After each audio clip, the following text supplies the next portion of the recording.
Bonjour à toutes et à tous et bienvenue pour cette nouvelle vidéo. Vidéo où aujourd'hui je vais vous partager un petit peu ce qui est en train de se passer aux États-Unis parce que vous savez que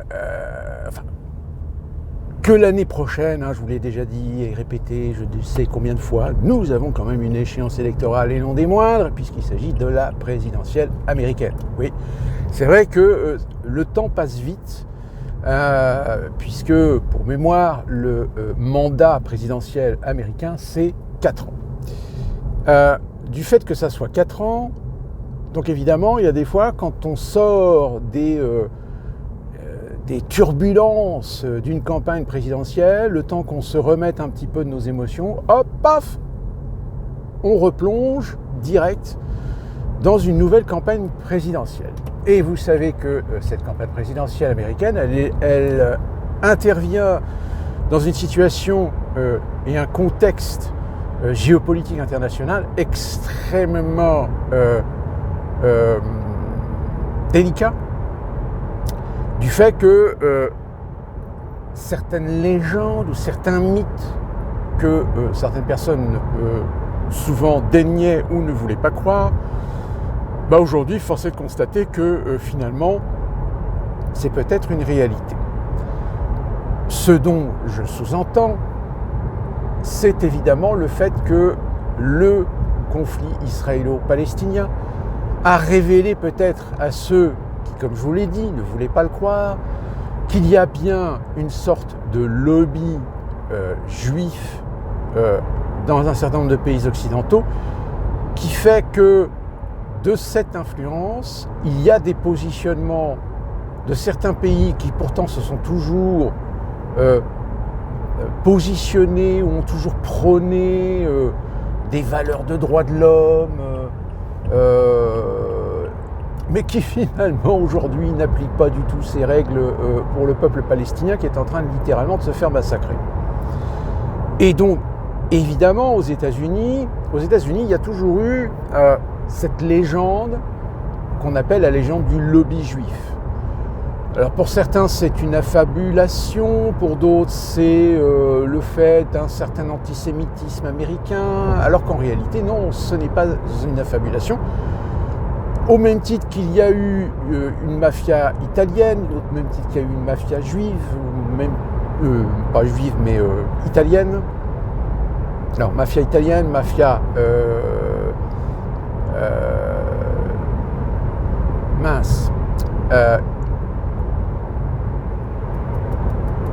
j'ai perdu le fil. Mafia italienne.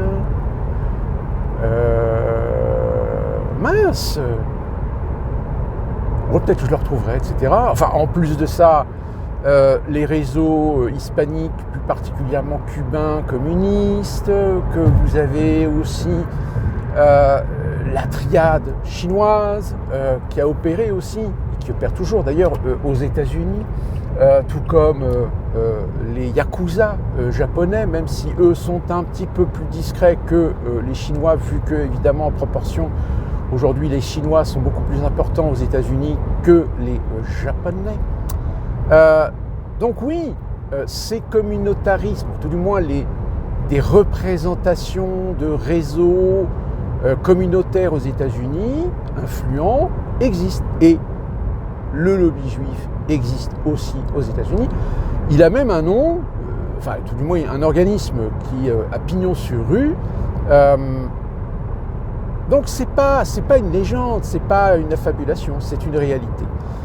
Mais, comme je l'avais déjà expliqué, il faut bien faire le distinguo entre l'influence juive, et donc plus particulièrement sioniste, américaine et européenne. Le sionisme européen est beaucoup plus attentif, beaucoup plus actif, alors qu'aux États-Unis, on considère que la communauté juive et, donc je fais bien le distinguo, communauté juive et sionisme, sont beaucoup plus américanisés. C'est-à-dire qu'ils sont inspirés évidemment sur la fierté d'appartenir au peuple hébreu, d'un peuple élu, mais n'en font pas plus ombrage pour vouloir peut-être plus de pouvoir, plus d'ascendant, d'avoir une sorte d'hégémonie sur la société américaine, que ça ne l'est sur le plan européen. En Europe, oui, très clairement, par le biais de la finance, par le biais de certaines grandes familles, par le biais de certains liens, voire même avec le Gotha européen, le lobby juif, si on peut appeler ça comme ça, même si le terme peut-être n'est pas très approprié, existe.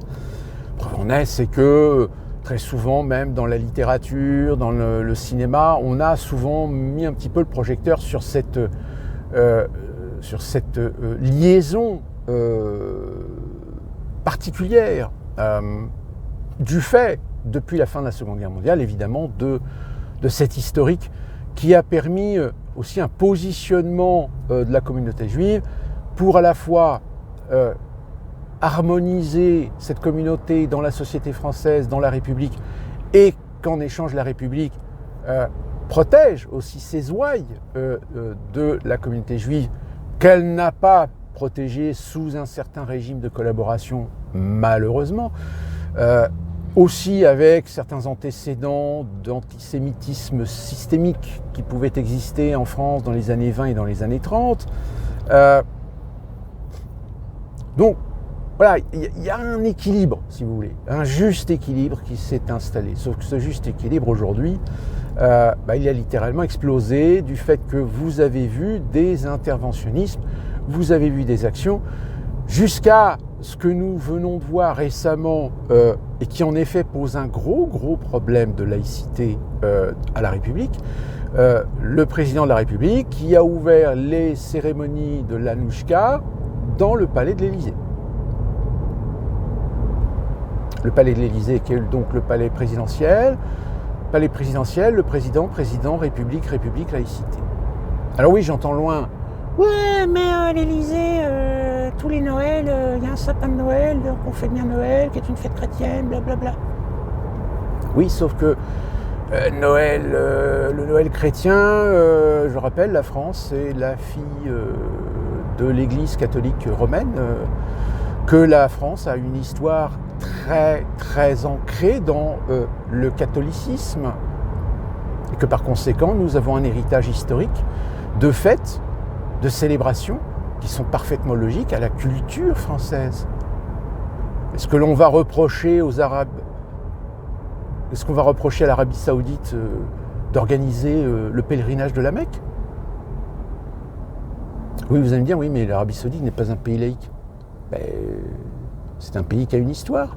Et donc cette histoire est empreinte d'éléments religieux, de célébrations religieuses. Donc même si aujourd'hui la France est une république laïque, elle a des lois, elle a des textes qui font que, en effet, cette polémique sur les crèches qui sont installées dans des mairies, je suis désolé, malheureusement, la laïcité, la loi prévoit qu'il ne peut pas y avoir de signes ostentatoires religieux dans l'espace public, ou tout du moins dans les lieux publics de la République. Donc les lieux publics de la République, c'est les mairies, les administrations, les préfectures, les directions de région, les directions départementales, les services administratifs, fonctions publiques, etc. Logiquement, il ne doit pas y avoir de crèche dans ces lieux-là, parce que c'est des lieux de la République, et la République est laïque. Alors, exception faite évidemment pour l'Alsace et la Lorraine, qui eux possèdent le bénéfice du fameux concordat, ce concordat que l'on doit à Napoléon, sauf qu'à la fin du XIXe siècle, après la chute de Napoléon III, nous avons perdu l'Alsace et la Lorraine, que nous n'avons récupéré qu'en 1918, après la fin de la Seconde Guerre mondiale, sauf qu'entre-temps, la France avait fait la fameuse loi de séparation de l'Église et de l'État, sauf que lorsqu'on a récupéré l'Alsace et la Lorraine, la République n'a absolument pas dénoncé le concordat, et qui fait qu'aujourd'hui, l'Alsace et la Lorraine continuent à bénéficier. Alors je crois qu'il y a la Moselle aussi, je ne sais plus. Rectifiez-moi dans les commentaires si j'ai oublié la Moselle, il ne me semble pas. Enfin bref. Donc aujourd'hui, en Alsace et Lorraine, bien ils ont le droit de mettre des crèches dans les mairies ou dans les lieux publics, parce qu'ils ont le bénéfice de ce fameux concordat. Voilà, ça c'était pour votre culture générale personnelle. Donc oui, normalement, c'est pas légal. Sauf que là, comme je vous l'ai dit, Macron a ouvert l'Anouchka à l'Élysée. Bah excuse-moi, mais l'Anouchka est bien une célébration religieuse, juive. Alors derrière, évidemment, sur les réseaux sociaux, ça s'emballe parce que regardez, devant la Tour Eiffel, les Juifs sont en train de fêter l'Anouchka, blablabla, la laïcité, etc. Bah oui, mais le problème de la subtilité administrative, c'est qu'en réalité, ils privatisent l'espace public. C'est-à-dire qu'ils louent l'espace public pour faire ces célébrations.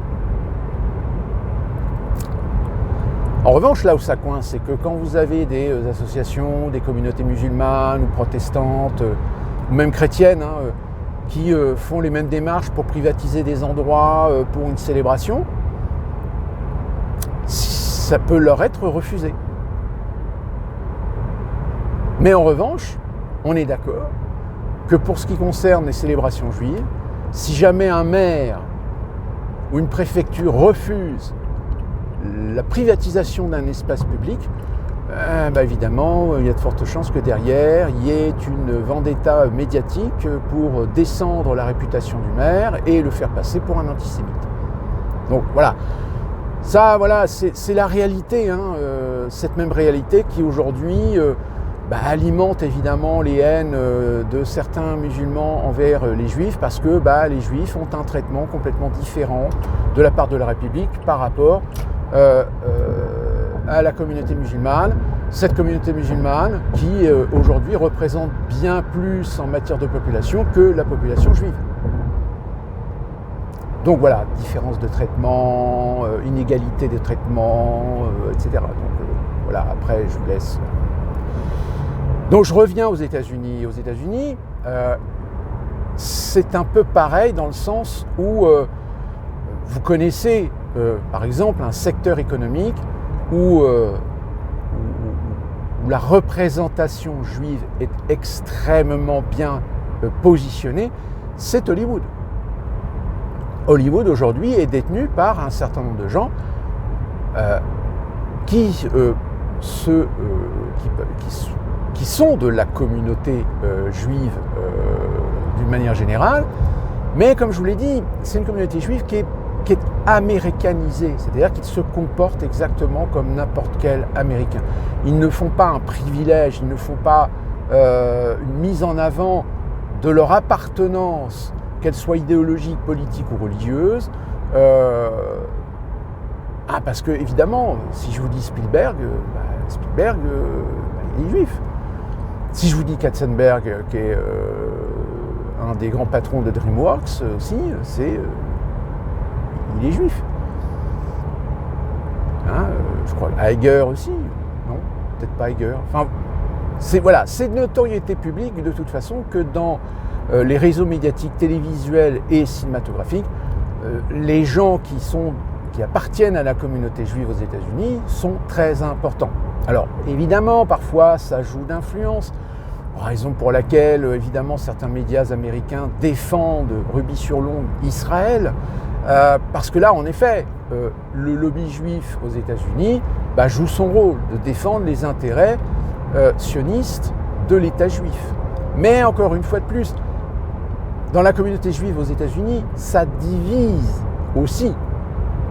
Ça divise tellement qu'aujourd'hui, vous avez beaucoup d'Américains juifs qui défendent le peuple palestinien et qui sont contre l'État sioniste d'Israël de M. Netanyahou. Donc vous voyez, on ne peut pas faire de la généralisation. Il n'y a pas un camp qui est tout blanc ou tout noir. Malheureusement, ça fonctionne comme ça. Même si médiatiquement, malheureusement, certains ont une fâcheuse tendance à essayer de généraliser pour réduire l'opinion à la simplicité de prendre parti pour l'un ou pour l'autre. Donc du coup,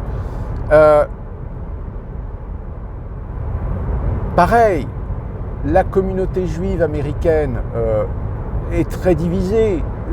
une partie est progressiste, l'autre partie est conservatrice, généralement muée par le rang social. Il est évident que une famille riche juive sera plutôt conservatrice que progressiste. Mais ça ne veut pas dire que c'est obligatoirement le cas pour toutes les familles, pour toutes les personnalités, pour toutes les célébrités juives riches, dont certaines d'entre elles sont aussi progressistes. Même si, en coulisses, on se rend compte que entre conservatistes et progressistes, parfois ça partage les mêmes centres d'intérêt. Alors pourquoi je vous parle de ces influences et de ces communautarismes et de ce lobby qui, je vous le rappelle, pour beaucoup de gens, reste toujours une légende, un fantasme?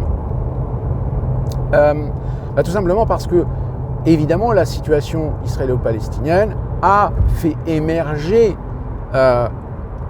l'existence même de cette influence dans les pouvoirs politiques américains. D'autant plus que le positionnement évidemment officiel de la Maison-Blanche et de l'administration Biden démontre que oui, si Biden aujourd'hui ne se positionne pas pour la Palestine, c'est parce qu'il sait que derrière, il y a plus d'intérêt à ne pas se mettre à dos des organismes, des communautés ou des puissants liés plus ou moins directement ou indirectement à la communauté juive et plus particulièrement sur le plan politique par le sionisme, que de jouer la carte des pays arabo-musulmans. Ce qui fait que on n'est pas étonné de voir Poutine sortie exceptionnelle, parce que ça fait quand même depuis très longtemps que, depuis la guerre en Ukraine, que Vladimir Poutine ne se déplace quasiment plus aujourd'hui. Mais là, il vient de se déplacer, alors déplacement éclair, comme certains médias ont l'air de le dire, chez les Émirats arabes unis et chez les Saoudiens. Oui. Moi, je sais pas, mais moi, je vois ça, je me dis, je sais pas, moi, je serais à la Maison-Blanche, le Pentagone, je commencerais à m'inquiéter. Et je ferai en sorte de tout faire pour savoir qu'est-ce qui s'est dit dans les conversations privées entre Poutine, le prince Abdallah et le prince des Émirats arabes unis.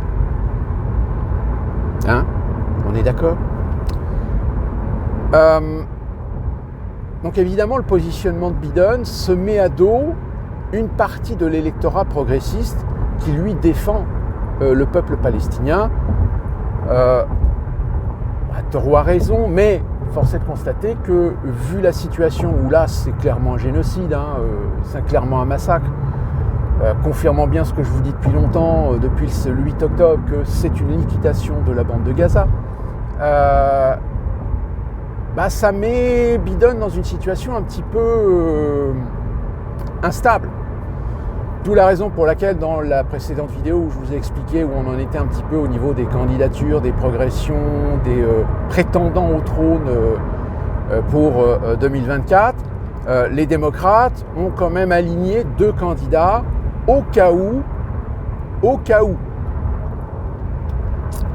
Si ce n'est pas dans quelques mois, peut-être qu'on apprendra une situation et finalement, ces 2 candidats ne seront que des prête-noms et on vous annoncera que finalement Hillary Clinton a accepté de reprendre le flambeau de Biden au pied levé.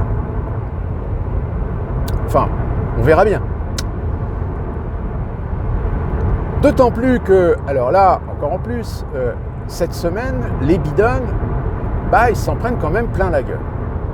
Ils s'en prennent plein la gueule, pourquoi ? Tout simplement parce que le package d'aide à l'Ukraine présenté par l'administration Biden vient d'être refusé au Sénat par les Républicains. Donc là, pas bon. Et deuxième point, là c'est peut-être un des plus importants, mais encore une fois, je ne sais pas si en France, des médias vous en ont parlé, le fameux fils Biden. Vous savez que depuis les révélations, les publications sur Internet, le fameux, ce qu'on appelle le Hunter Gate, les démocrates ont fait des pieds et des mains pour essayer de convaincre Biden de lâcher du lest et que son fils assume au moins quelques faits devant la justice américaine, pour essayer d'éviter des enquêtes plus approfondies de la part de certains agents du FBI, parce que pour votre information, aujourd'hui, même que ce soit le FBI, la CIA et le Pentagone, aujourd'hui, vous avez des scissions, vous avez des sécessions de la part de certaines personnalités, de certains hauts gradés, de certains agents au sein de ces institutions, parce que c'est des gens qui sont plutôt pro-Trump et qui considèrent que les démocrates, la famille Biden, etc., ont trahi les valeurs fondamentales même des États-Unis. Donc ces gens-là, ils sont mis un petit peu à l'écart, ils sont virés, etc., etc. Donc vous voyez, il y a quand même pas mal de mouvements qui s'effectuent au sein de ces institutions. Il y a certaines rébellions, voilà, qui sont encore aujourd'hui, qui existent encore aujourd'hui dans ces institutions, dont une des expressions que vous connaissez certainement et qui est toujours d'ailleurs très décriée, très critiquée, etc., c'est les fameux QAnon. Hein, donc, mais ça, on y reviendra, on en reparlera certainement très prochainement. Donc le fils Biden, il va devoir répondre devant la justice californienne de 11 chefs d'inculpation concernant des fraudes. Et parmi les dossiers, il y a un risque que Hunter Biden soit interrogé sur certains fonds issus de l'étranger, sous-entendant évidemment de Chine. Voire peut-être risquer d'impliquer son père par certains versements qui ont été publiés, où l'on voit un compte bancaire qui appartiendrait, je parle au conditionnel, à Joe Biden, et sur lequel il a reçu des versements de la part de son fils via des investissements en Chine.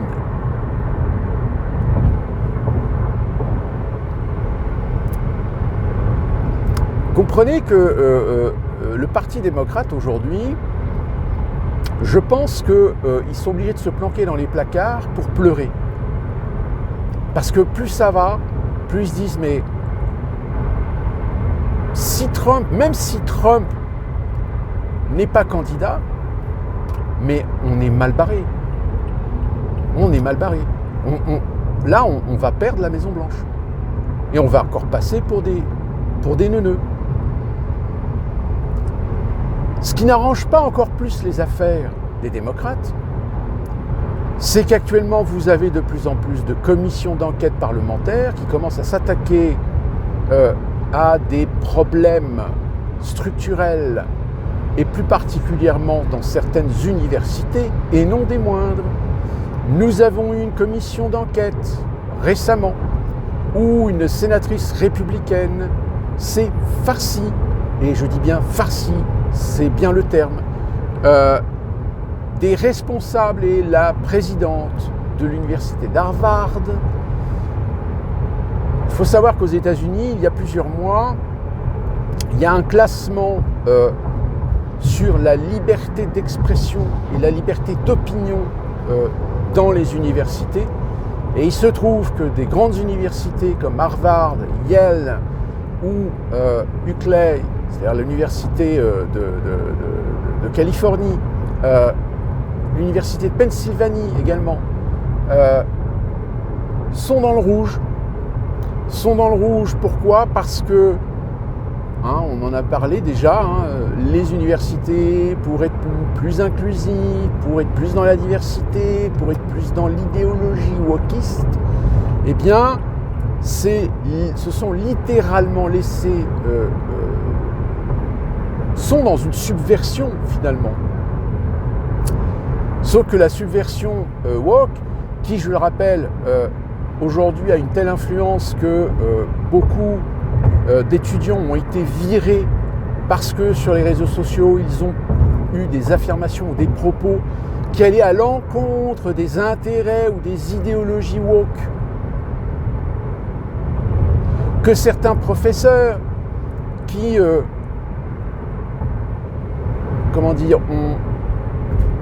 ont exprimé un peu trop certaines idées objectives, mais qui allaient à l'encontre de certaines idéologies woke, ont été virés ou sont partis parce qu'on considérait que ce n'était plus possible d'enseigner objectivement dans ces universités sans se retrouver sur le dos toutes ces associations, tous ces mouvements woke, LGBTQ+, transgenre, antiraciste, BLM et compagnie. Sauf que là, il y a eu un dérapage. Un dérapage où des étudiants ont organisé une manifestation pro-palestinienne avec des propos qui sont très clairement des propos antisémites, allant jusqu'à même à promouvoir le génocide de l'État d'Israël. Et donc évidemment, polémique, scandale, d'où la raison pour laquelle cette commission parlementaire a été créée, et cette républicaine, sénatrice, eh bien, a tout simplement posé une question simple à la présidente de Harvard en disant « Est-ce que vous considérez que ces propos sont... je ne sais plus le terme qu'elle a utilisé, mais sont-ils répréhensibles, honteux ou inacceptables vis-à-vis de la politique sur la liberté d'expression et la liberté d'opinion de votre université ?» Et elle a posé plusieurs fois la question, de différentes façons, etc. Et la présidente de Harvard répond à chaque fois à côté. Que personnellement, il dit oui, ce ne sont pas des propos tolérables, etc. Non, mais que vous considériez que les propos ne sont pas tolérables. Soit, mais vous êtes président d'université, donc au niveau de l'université, qu'est-ce qui a été fait? Qu'est-ce qui a été décidé? Est-ce qu'il y a des sanctions qui ont été prises? Eh bien, on n'a pas de réponse. Et la républicaine a même été jusqu'à caricaturer, puisque finalement, n'ayant pas de réponse de la part de cette personne-là qui se fout royalement de la gueule de la commission, il dit, bah écoutez, est-ce que demain, un étudiant prône le génocide des Afro-Américains, est-ce que vous avez des sanctions prévues? Sachant qu'évidemment, cette présidente de Harvard est à la fois une Afro-Américaine et en plus est une lesbienne. Enfin, apparemment est une LGBTQ+.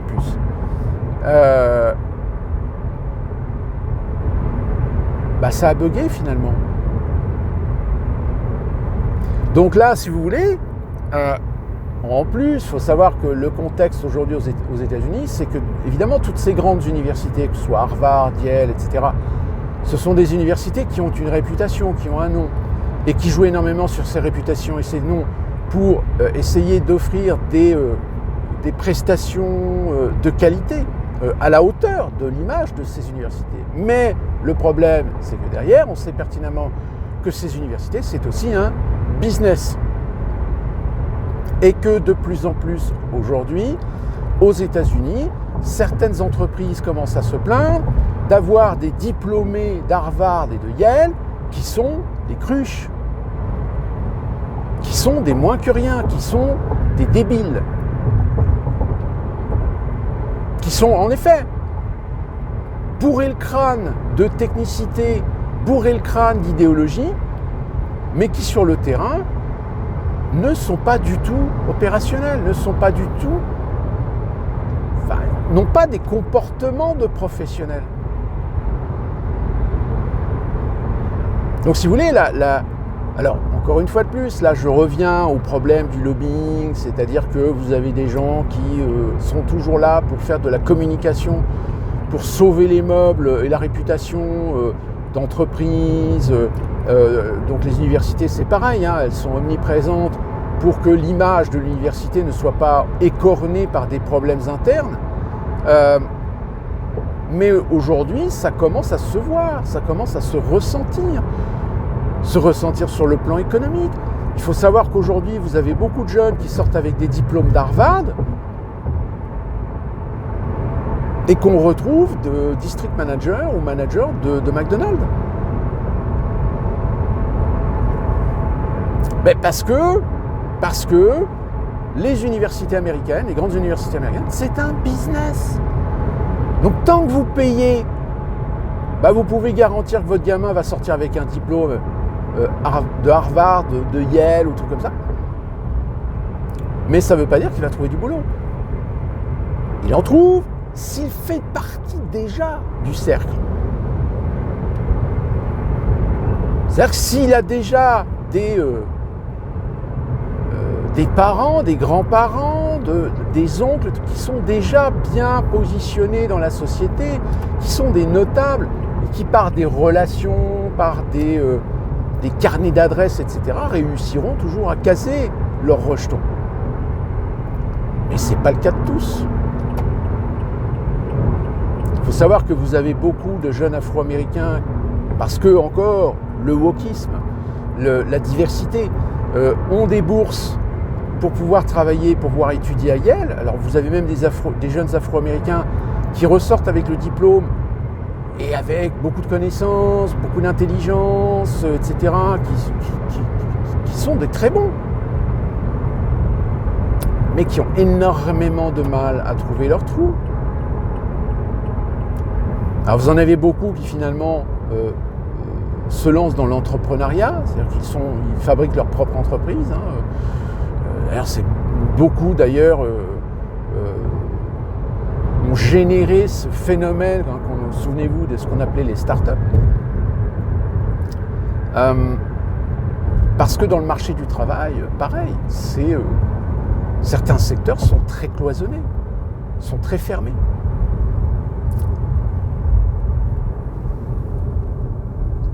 Donc, ce problème justement de ces universités qui aujourd'hui sont en face de scandales éthiques, il est évident que ces universités sont en grande majorité des universités où l'idéologie progressiste est de mise. Et donc forcément, vu les problèmes, vu les scandales qui sont nés ces dernières années à cause justement de cette incapacité des directions d'université à un moment donné à faire le distinguo entre le lieu de connaissance, le lieu d'apprentissage et des idéologies, comme vous avez finalement en France avec ces fameux syndicats étudiants gauchistes qui veulent absolument l'exclusivité de la représentation syndicale universitaire, et qui ne cède aucun terrain à la concurrence, malheureusement aujourd'hui, cette émasculation, à un moment donné, à savoir dire stop ou à savoir mettre des limites, aujourd'hui, ces universités sont en train de commencer à payer les pots cassés. Et c'est pareil dans le business, dans certaines entreprises. Alors, je vais vous donner un exemple que vous connaissez tous. Je parle de Disney, par exemple. Enfin, peut-être que Bob Iger, le président de Disney, a enfin compris qu'il fallait arrêter les conneries. Apparemment, cette année, les comptes ne sont pas catastrophiques. Je pense qu'ils vont finir l'année avec de bons résultats, mais surtout des résultats provenant des parcs. Même les parcs, commercialement, économiquement, il y a eu des choix, il y a eu des réorientations politiques. Et je pense que même en France, avec Disneyland Paris, vous avez pu voir ces problèmes. Mais sur le plan d'Hollywood, sur le plan cinéma, là, leur dernière production là, qui est sortie, c'est Wish. Les résultats sont catastrophiques. Alors ils sont catastrophiques pour deux raisons. La première, c'est parce que aujourd'hui vous avez, comme je l'avais déjà expliqué, je réexplique, Nous, on a connu il y a quelques dizaines d'années le Disney de fin d'année. Disney était un leader sur le marché du divertissement pour les enfants dans le cinéma. Sauf qu'aujourd'hui, il y a de la concurrence. Donc cette concurrence aujourd'hui ne permet plus à Disney de se positionner comme leader sur le marché, et de moins en moins. Et ce qui fait que là où un dessin animé comme Wish, cette année, il y a 20 ans, peut-être aurait fait 2, 3, 5 millions d'entrées en 2 semaines, alors je parle à l'exemple du marché français, là il fait à peine 1 million en 1 semaine.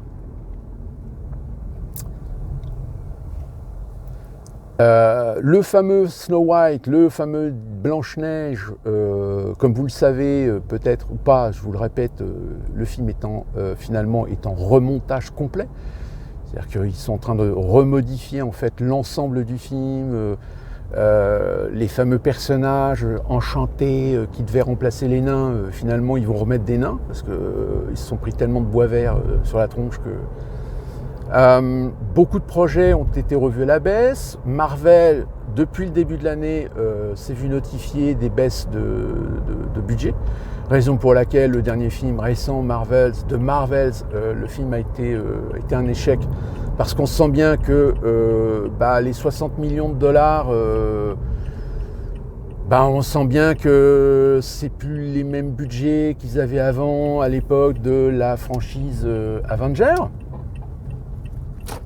Donc il y a eu déjà des coupes budgétaires, etc. Donc là, même Disney aujourd'hui est en crise et que l'année prochaine, va falloir qu'ils prennent des décisions. Donc voilà ce que je pouvais vous dire actuellement sur ce qui est en train de se passer aux États-Unis, surtout sur le plan politique. Ça va être beaucoup à suivre. Donc cette vidéo, finalement, elle suit un petit peu la précédente vidéo où je vous ai parlé de l'évolution de l'activité politique pour les élections présidentielles 2024. On suit un petit peu les événements et puis nous, on se retrouve très prochainement pour une nouvelle vidéo. Et d'ici là, portez-vous bien.